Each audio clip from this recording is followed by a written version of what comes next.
Poytaxtimizda ko'pgina katta qabrlar bor. Nomini sahifamizda aytmaslikka qaror qilganimiz ana shunday qabristonlardan birida bir necha yillardan beri ishlab kelayotgan Go'rkov akamiz ushbu voqeani o'z ko'zlari bilan ko'rgan inson sifatida so'zlab berar ekanlar, ko'zlari to'la yoshni ko'ramiz. Men, deydi Go'rkov, anchadan buyon shu yerda odamlarning xizmatini qilib kelyapman. Lekin hali bunaqasini ko'rmagandim. O'tgan yilning yoz kunlarida avtohalokatga uchrab halok bo'lgan 40 yoshli bir yigitni ko'mish uchun olib kelishdi. Kechqurun joni uzilgan ekan, bomdodga chiqaradigan bo'lishibdi.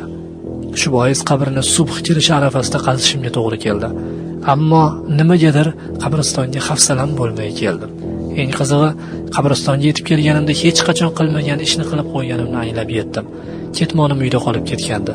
Nimagadir bir kun oldin har doim qabristonda turadigan ish anjomlarimni uyga olib ketgan ekanman. Xullas, mashinada qaytib ketmonni ham olib keldim. Qulayroq joy topib, birozdan so'ng olib kelinajak mayit uchun qabr kavlashga kirishdim. Ajabo, ketmonni bir-ikki yerga urib ko'rdim, nimagadir o'tmadi.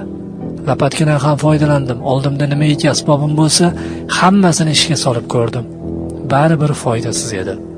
Ketmoni anjomlarini bir ko'zdan kechirib chiqqach, bu holni yerning qattiqligiga yo'ydim. Sal nariroqqa borib yerni chopa boshladim.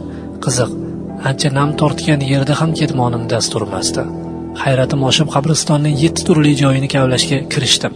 Biroq biror bir joyini yarim metr bo'lsin qaziy olmasdim. Birozdan so'ng shogirdlarim yetib kelishdi. Ularga bo'lgan voqeani tushuntirib berdim. Shogirdlarim ishonqiramaganliklarini sezdim. Keyin qo'limdagi lapatkani berib marhamat dedim.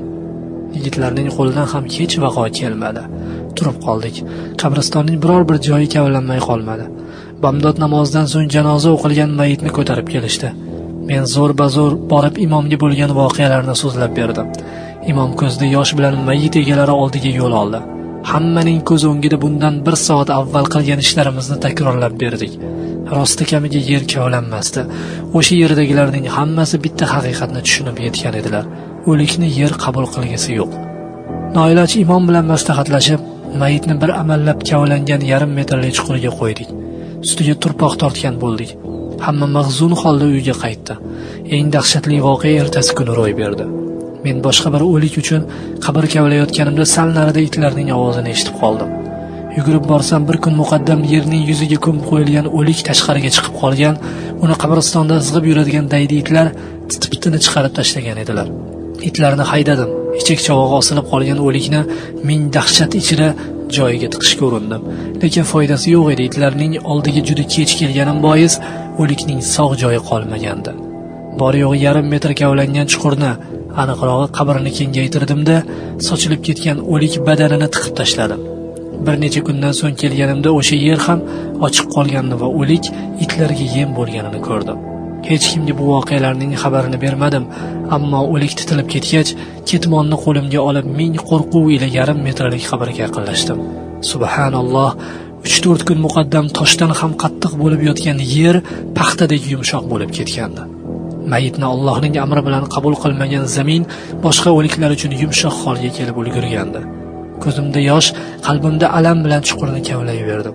Egasiz qabr bo'la qolsin deb uni qabr holiga keltirib qo'ydim. Har kuni qabristonga kelsam, ana shu qabrni ziyorat qilishga odatlanganman.